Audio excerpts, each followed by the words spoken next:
पिता की शादियों का यही नुकसान होता है, एक की वजह से दो घर खराब होते हैं। बेटा, आयमा का वलीद के लिए और तुम्हारा दूरे शहवार के लिए जज्बाती होना एक फितरी अमल है, लेकिन अक्लमंदी इसी में है कि तुम दोनों अपना रिश्ता खराब मत करो। घर हमेशा सब्र और बर्दाश्त से बसते हैं।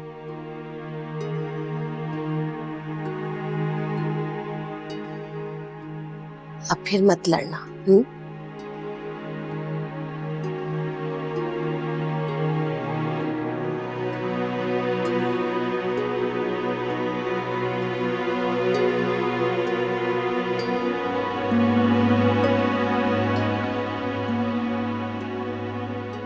एम सॉरी,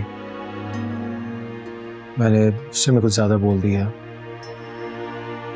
हमें ठीक कह रही थी, वट्टा सट्टा है, लेकिन ज़रूरी तो नहीं कि हम लड़ें।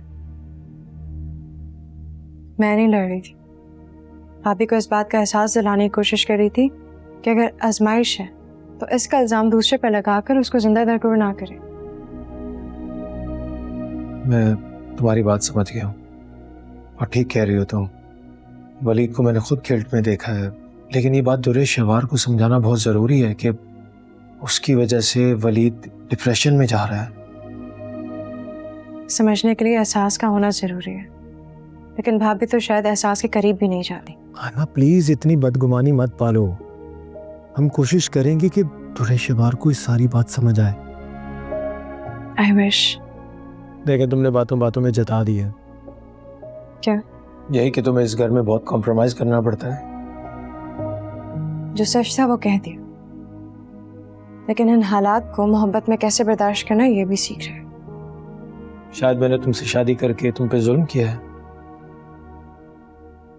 नहीं, बात अपने हिस्से का सुख उठाने की होती। भाभी इस छोटे से घर से जाके हमारे बड़े घर को अपने साथ बेसुकून कर रही, लेकिन मेरी कोशिश है कि इस छोटे से घर में मौजूद लोगों का सुकून बने। तुम अपनी इन बातों से वाजे कर चुकी हो कि मेरा इंतखाब गलत नहीं था। गुमा सलामत रहे। सुलह? जंग कब थी?